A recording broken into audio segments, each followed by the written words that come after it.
Sans contrat de travail depuis près de 2 ans, les agents correctionnels d'Amos n'en peuvent plus des conditions difficiles. C'est vraiment le manque de personnel, le manque d'effectifs.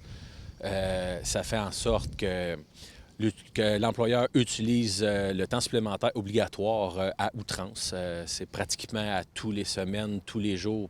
Et il y a aussi le fait que la population carcérale augmente de plus en plus. À la table de négociation, ils demandent oui un meilleur salaire, mais surtout une amélioration des conditions de travail. C'est selon eux l'attractivité même de l'emploi qui est en jeu.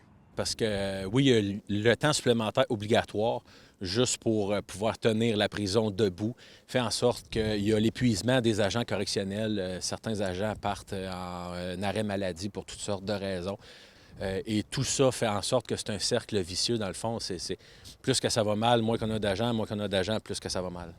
Le cabinet de la ministre québécoise du Trésor ne souhaitait pas commenter l'affaire par respect pour le processus en cours.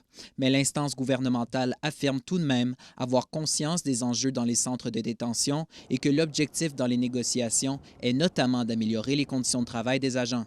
Les membres du syndicat ont confiance en les négociations, mais ils ne ferment pas la porte à des moyens de pression plus accablants si les discussions ne vont pas dans le sens souhaité. Félix Blaquière, RNC Nouvelles, Amos.